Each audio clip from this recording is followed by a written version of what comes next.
Anya approached the metallic table, her movements fluid and unhurried, in stark contrast to the chaotic turmoil raging within Jax. She held in her hand a small device, shaped like a polished shard of obsidian, that emitted a soft, pulsating light. "Before we proceed," she said, her voice still filtered and oddly calming, "it is essential that you understand what you have become." She held the device over Jax's chest, the pulsating light intensifying. He felt a strange tingling sensation, a vibration that resonated deep within his bones. Projected on the wall beside him, a holographic image of his body shimmered into existence. But it wasn't quite his body. It was a schematic, a blueprint of flesh and bone overlaid with intricate patterns of circuitry and bioengineered enhancements. "This is you, Jax," Anya said, gesturing towards the holographic display. "Or rather, what you have become. The damage you sustained in the mine was extensive. Reconstruction was impossible. So, what am I now?" Jax asked, his voice laced with apprehension. "You are a composite," Anya replied. "Your organic structure has been reinforced with advanced bioceramics. Your muscles are laced with synthetic fibers, increasing strength and speed. Your neural pathways have been rerouted, enhancing reflexes and cognitive function. You are, in essence, Jax version 2.0. The holographic image shifted, highlighting different aspects of his enhanced physiology. Jax stared, mesmerized and disturbed, at the intricate web of technology that now resided within him. "Bioengineering?" he asked, his mind struggling to grasp the implications. "You turned me into a machine?" "Not a machine," Anya corrected, her tone precise. "A synthesis. The best of both worlds.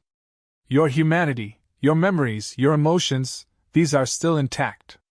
But now you possess the tools to survive, to thrive, to protect." She deactivated the device, the holographic image fading from the wall. "Now, it is time to test your capabilities. I have prepared a training area. It is time for you to learn to wield your new gifts." Anya gestured towards a doorway that shimmered into existence on the opposite side of the lab, revealing a brightly lit, spacious chamber filled with strange and intimidating equipment. As Jax swung his legs off the table, the bonds constricting his movements released with a gentle hiss. He stood, feeling a surge of power he had never known before. His limbs felt lighter, yet stronger, more responsive than he remembered. He took a hesitant step, then another, his body adjusting to the new balance, the enhanced capabilities. "What is this place?" Jax asked, his eyes wide with a mixture of apprehension and anticipation. "This is the Crucible," Anya replied, her gaze steady. "Here you will forge yourself anew. Here you will become the weapon I need you to be." The Crucible, as Anya called it, was a sprawling, multi-level complex, a labyrinth of training chambers and simulation rooms designed to push his enhanced physiology to its absolute limits. The walls were constructed from a smooth, dark material that absorbed sound and light, creating an atmosphere of intense focus. Strange symbols pulsed with energy on the walls. Anya began his training with a series of physical tests. Jax found himself running faster, jumping higher, and lifting weights he never would have dreamed of before. His body responded with an almost unsettling eagerness, his muscles coiling and uncoiling with explosive power. He was amazed by his new strength, yet also disturbed by the feeling of being disconnected from his old self. The body felt like someone else's. Next came the sensory training. Anya exposed him to extreme temperatures, deafening noises, and blinding lights, pushing his enhanced senses to their breaking point. He learned to control his reactions, to filter out distractions, to focus on the essential details in the chaos. Then, the martial arts training started with his new enhanced ability, time manipulation, but not entirely perfect. The ability is very draining to use and is dependent on the body's ability to keep up with the speed. Anya led him into a large, open chamber, the floor covered in a complex grid of lines and symbols. In the center, a hulking training bot, crafted from polished chrome and bristling with weapons, stood silently waiting. "This is the Centurion," Anya explained. "It is programmed with the combat techniques of 1,000 different species. It will test your reflexes, your agility, your strategic thinking. Jax eyed the machine warily. It looked intimidating, its metallic frame radiating a silent menace. And if I fail? He asked. You will learn, Anya replied, her voice devoid of emotion. Or you will be destroyed. The Centurion sprung to life, its sensors locking onto Jax. Its metallic limbs moved with surprising speed and grace, launching a barrage of attacks from every angle. Jax found himself dodging, weaving, blocking, his enhanced reflexes barely keeping him alive. The Centurion unleashed a series of punches and kicks, each blow carrying enough force to shatter bone. Jax dodged, feeling the wind of its passing ruffle his hair. He tried to counterattack, but his blows seemed to bounce harmlessly off the Centurion's armored plating. Anya watched him impassively from the observation deck, her black eyes scanning his every move. He knew she was analyzing his weaknesses, cataloging his strengths, calibrating the training regimen to push him further, harder. He needed a new strategy. He couldn't simply overpower the Centurion. He had to use its own strengths against it. He focused, drawing on his enhanced cognitive abilities. He analyzed the Centurion's attack patterns, identifying its weaknesses, its blind spots. He observed how it moved, noting the subtle shifts in its balance, the slight delays between attacks. Then, he saw his chance. As the Centurion launched a sweeping kick, Jax ducked under the blow, using its momentum against it. He grabbed the Centurion's leg, his enhanced strength allowing him to lift the heavy machine with ease. He swung the Centurion around, using its own weight to slam it against the nearest wall.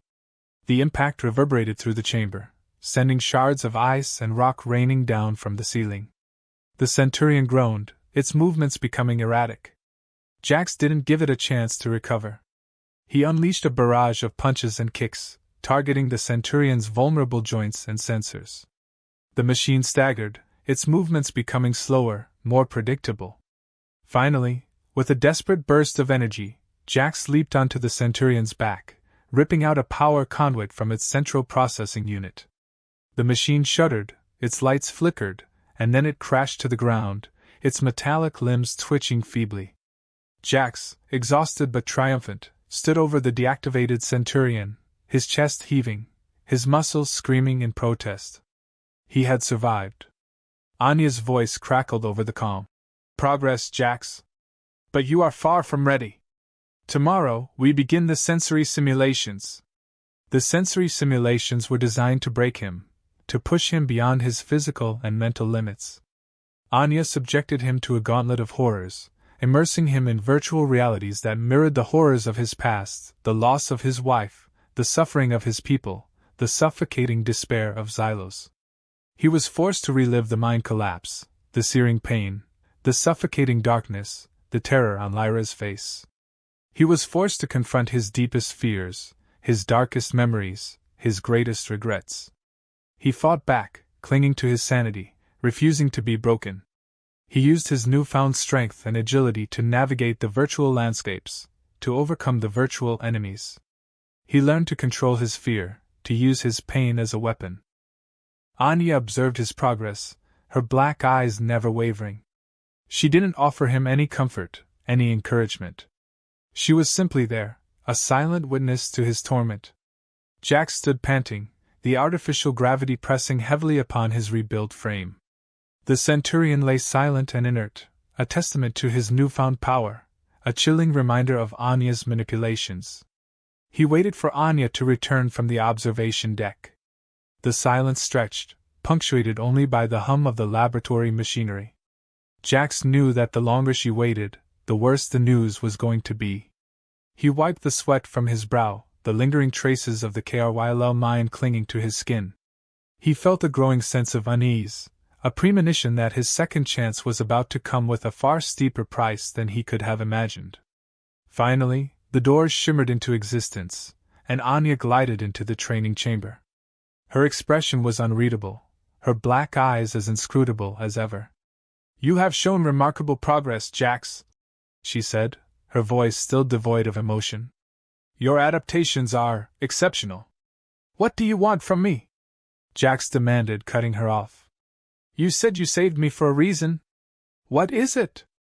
Anya didn't flinch. I require your assistance, Jax. Your unique abilities are essential for the survival of my planet, Cryslithos. Cryslithos, Jax repeated, testing the unfamiliar word on his tongue. What's so special about Cryslithos? Anya hesitated, a flicker of something that might have been sadness crossing her face. Cryslithos is a dying world. We are dependent on Kryll, just as your people were on Xylos.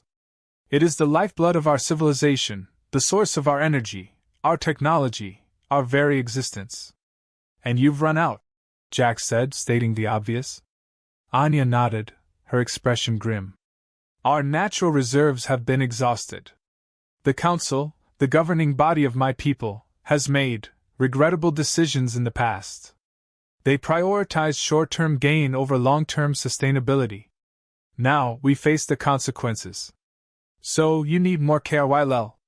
That's why you saved me, Jax said, the pieces of the puzzle starting to fall into place. Precisely, Anya replied. I have located a new source of Kryll, a vast and untapped deposit on a distant planet. Another planet? Jax scoffed. You expect me to believe that? To go gallivanting across the stars for some alien crystal? The truth is more complex than that, and the universe has some secrets to share with humanity soon, so I know you will know what you mean soon, Anya replied. The truth is more complex. Yes, you're not just going for Kryll. There is something more, Jax. Something you will be greatly rewarded for. And you would be the perfect candidate to get it for me, she said, her black eyes narrowed. What is that thing that I will be so rewarded by? He asked. Anya walked toward the front of the glass before she spoke to him again. It is something that'll bring not just a planet back to its glory, but will bring you a better understanding about your purpose. Anya's voice was steady, without wavering as she approached Jax. But I need your help, and if the mission fails, Cryslithos will disappear into darkness, along with everything I hold dear. Jax stood still, for he could see nothing but the genuine need for his help. His past life was not something pleasant, and helping Anya might be a good starting point for his new chapter in this world she brought him to. If you could, what would you do with this ability to traverse among the stars? Anya broke his train of thought.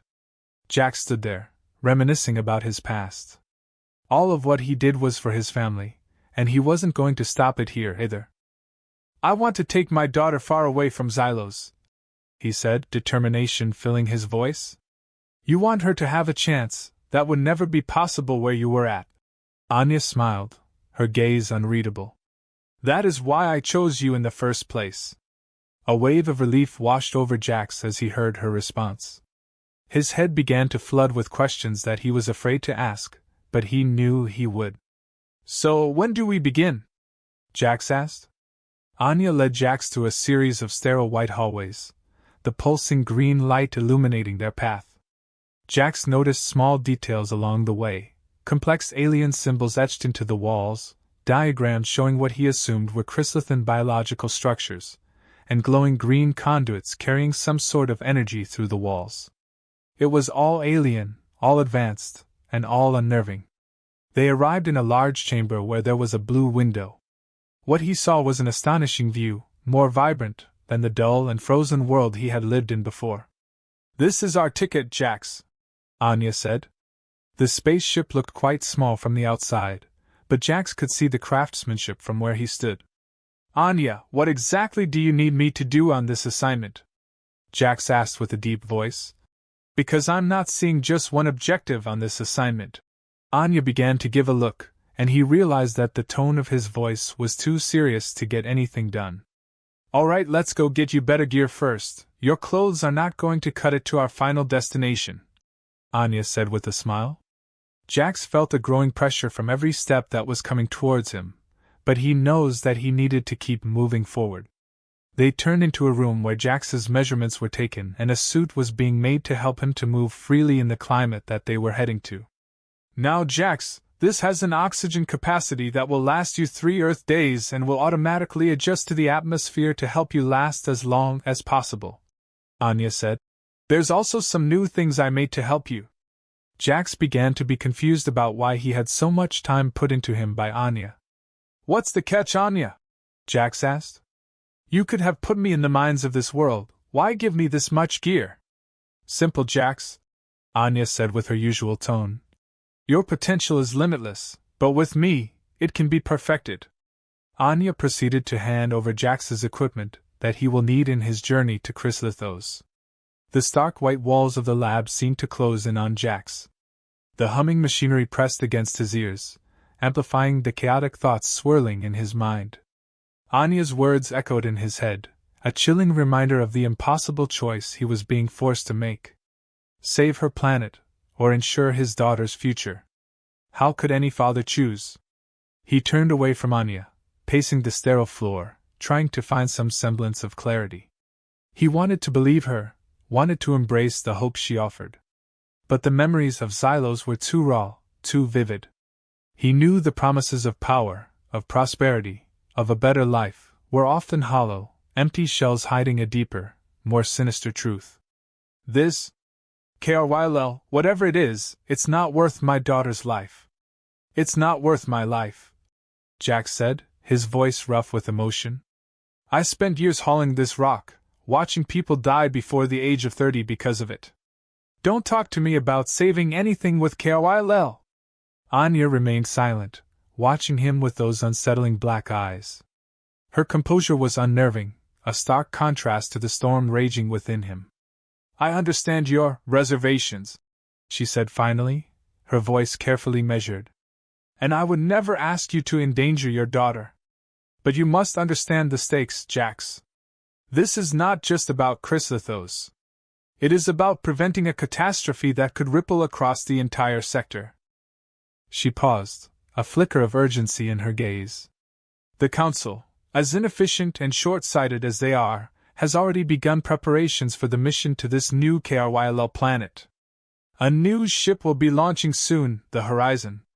If we don't secure this source, they are prepared to do whatever is necessary to get Kryll, to leave even more people like you, dying and begging for it. Jax shook his head. I don't care about the Council. All I care about is Lyra. Anya looked with unreadable intent in her eyes. I can offer you more than just guarantees, Jax. I can offer you a home, a life outside of Xylos. A place where Lyra can breathe free from the dust, where she can choose her own destiny. Jax stopped pacing, his body going still. He knew where this was heading, but a wave of cautious optimism began to spread through him. What are you saying? He asked, barely daring to breathe.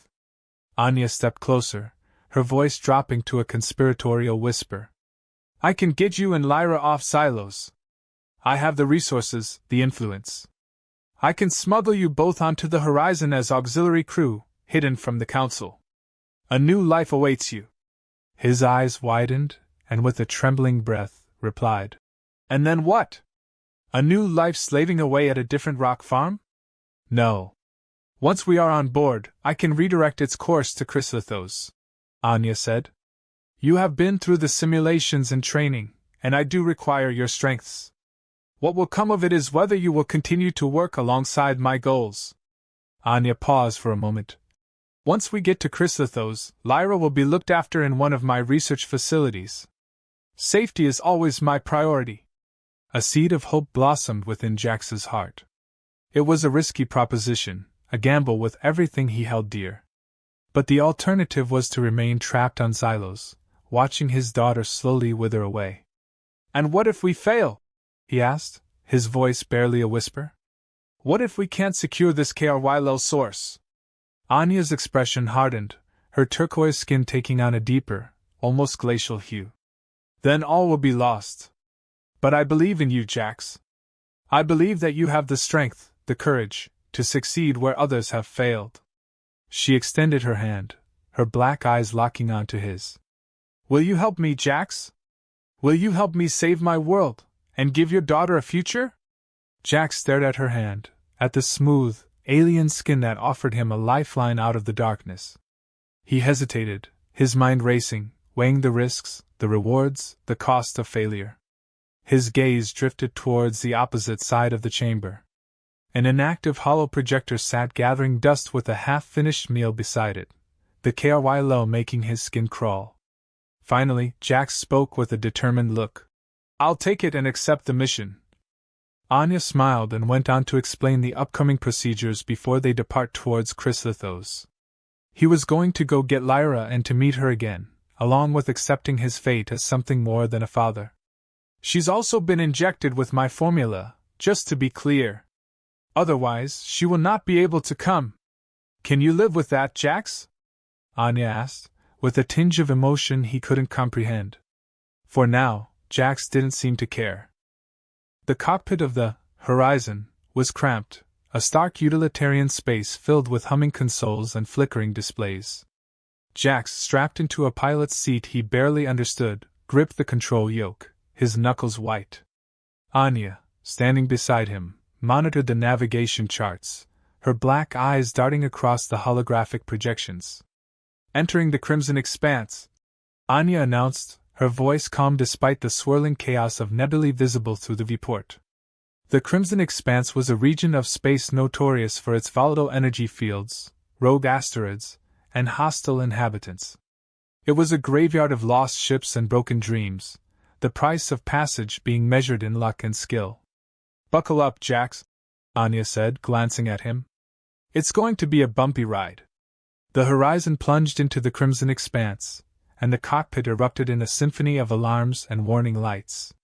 Jax gripped the controls tighter, his newly enhanced reflexes kicking in as he wrestled the ship through the turbulent energy fields. Asteroids, some the size of small moons, hurtled past the viewport, narrowly avoiding collision. Energy surges pulsed through the ship, threatening to overload the systems. The Horizon groaned and shuddered, a fragile vessel battling the raw power of the cosmos. "Evasive maneuvers!" Anya barked, her fingers flying across the navigation console. "Asteroid cluster dead ahead!" Jax responded instantly, throwing the ship into a series of daring rolls and dives, narrowly avoiding the deadly debris. He felt a thrill course through him, a surge of adrenaline that sharpened his senses and honed his focus. He was no longer a Kryll miner, but a pilot, a warrior, a survivor. The familiar sensations of danger brought his memories from Earth coming back. A pilot, flying around the world and having all his crew depending on him for success. But the asteroid cluster was just the beginning.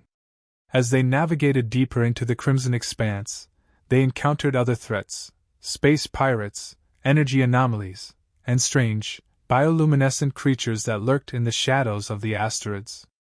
Each challenge tested their skills, their ingenuity, and their growing trust in one another. Anya's expertise in piloting and navigating proved invaluable, as she used the ship's various systems.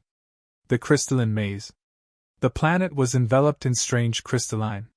Navigating through them were proving to be difficult to scan. The ambush. While en route, there was a trap being set up and multiple gunships fired from the crystalline surfaces. Anya pulled the ship into a tight roll, avoiding a hail of laser fire. "We have company, Jax. Bandits, looks like." He gripped the pulse rifle Anya had given him, a sleek, alien weapon that felt strangely natural in his hands. "How many?" "At least 3 ships, heavily armed. They know we're here, and they want what we have," Anya said as she weaved into the Kryll's veins. "They want the what?" Jax asked. "That is to be explained soon, Jax," Anya said as she braced to prepare Jax's next move. The enemy ships closed in, firing a barrage of laser fire that hammered against the Horizon's shields. Anya dodged, twisted, and weaved, the ship responding to her every touch. "Shields are failing!" Anya yelled, her voice strained. "We have to shake them off!" Jax felt a surge of anger. These pirates were not going to stop him. He was too close to his goal, too close to saving Lyra.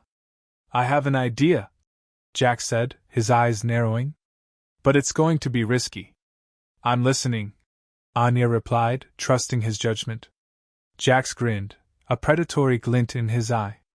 "Let's give them a little taste of what happens when you mess with a Kryll junkie." Jax had noted the ship's capabilities and was able to plan around it. Anya, though worried at first, slowly understood that it was what Jax needed to use. What Jax and Anya used was the landscape to their advantage, allowing a series of lasers to set off the dust storms that the bandits weren't prepared for. Using those to their advantage, they eliminated one. They were running out of time. Jax knew they had to go on the offensive. He activated the ship's stealth cloaking system, a risky maneuver that would drain the ship's power but give them a brief window of opportunity. "We're cloaked," he announced. "Time for a little payback." Using their advantage to reach the main boss, they took him down and secured their position. Now there's a beacon in the Crimson Expanse, giving them the lead. "Now to get the information from the source," Anya muttered. "Are you ready for this?" "Let's do this. I didn't become your bodyguard for nothing," Jax muttered back. Anya, now acting as his security, had her with him as he secured their surroundings. Then the world that Jax has only seen in the simulator opened around them, and for him. At that moment, he did not regret his decisions. Anya has a lot of explaining to do, but for now, it's time to secure this Kryll for Cryslithos. In the center was a large gate-like structure where they were able to secure more information. At that, the ship's doors released a pod that scanned the area in response. "Now that we know how to get what we need, let's go," Anya said, starting the ship with the coordinates. "It's time to go through hell." Jax was at the helm as the ship set its engines toward the next destination. His life has been a cycle of Kryll mines, his heart filled with nothing but work to provide for his daughter, and after years of doing something else, he felt something awakening. This mission was to secure his future, and to bring his daughter. It was something he would do, anything for her. Anya seemed to notice and smiled. "You have an oddly determined look, Jax." "Just have a lot of determination," Jax replied with a wry smile. "That I believe, and it's good to see it is going to good use," Anya replied. With that, the two set off towards the planet that holds the answers and resources to their survival. The horizon ripped through the void, leaving the Crimson Expanse behind like a discarded skin. Inside the cockpit, Jax felt the ship's hum change, a subtle shift that indicated their arrival at their destination, Cryslithos. Anya initiated the atmospheric entry sequence, her fingers dancing across the console. "Prepare for turbulence, Jax. The atmosphere is volatile," she said, her gaze fixed on the swirling holographic image of the planet. Cryslithos was a world of breathtaking beauty and unsettling contrasts. A planet shrouded in swirling, iridescent clouds, its surface a tapestry of emerald forests, sapphire oceans, and towering, crystalline mountains that pierced the sky like jagged teeth. The name, Cryslithos, held its meaning as they approached the planet. But as they descended through the cloud cover, Jax saw something that chilled him to the bone: vast swaths of barren wasteland, scarred by what looked like colossal explosions. The vibrant green was replaced by a desolate gray, the glittering crystals by a landscape of ash and desolation. It was a beautiful planet dying. "What happened here?" Jax asked, his voice hushed with awe and dread. Anya's expression darkened. "The Kryll Wars," she replied, her voice tinged with bitterness. "Ages ago, Cryslithos was engulfed in a conflict that nearly destroyed us all. Our ancestors fought fiercely over the remaining sources of Kryll, unleashing weapons of unimaginable power. This," she gestured at the ravaged landscape, "is what remains." The horizon navigated through a treacherous canyon carved from solid ice, the walls glistening with bioluminescent fungi that cast an eerie, ethereal glow. They entered a sprawling, underground cavern, a massive space carved from the turquoise rock.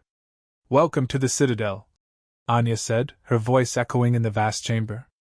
"This is the heart of Cryslithan civilization, the last bastion of hope for my people."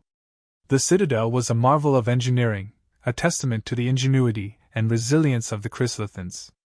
Towering structures of polished metal and crystal spiraled upwards, their surfaces etched with intricate symbols and glowing with an inner light. Bridges of shimmering energy spanned the chasms between the structures, creating a dizzying network of pathways. But even here, in the heart of their civilization, Jax could see the signs of decay.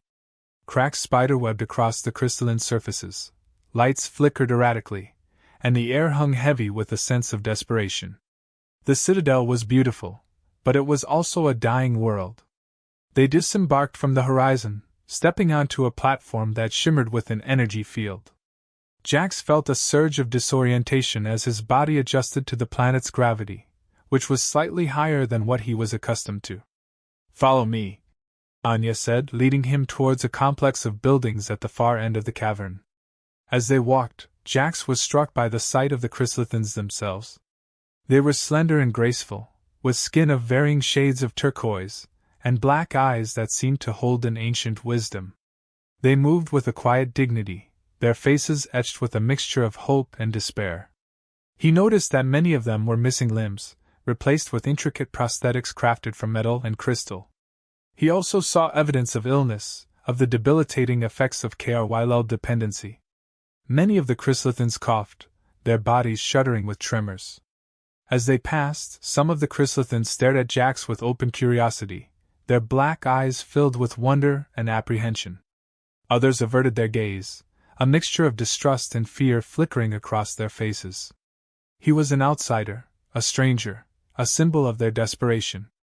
Anya led Jax through a series of corridors and chambers, each one more impressive than the last. They passed through bustling marketplaces filled with exotic goods, through hydroponic farms where strange, bioluminescent plants were cultivated, and through research facilities where scientists in gleaming white robes were conducting experiments that Jax couldn't begin to understand. "This mission is a necessity, Jax," Anya said, her voice firm. "If we fail, all of this, all of my people, will be lost." The trials they faced on that one planet had forged a strange bond, a connection forged in shared pain, resilience, and a flicker of something more. While Jax trained to harness his new body, Anya devoted herself to a single-minded purpose: helping humanity. "If this works, we can prevent more people from being Kryll junkies," Anya told Jax with the look on her face, "and make use of their skills where they can be used." That night Anya had led him through the forest canopy to the largest canyon to his knowledge.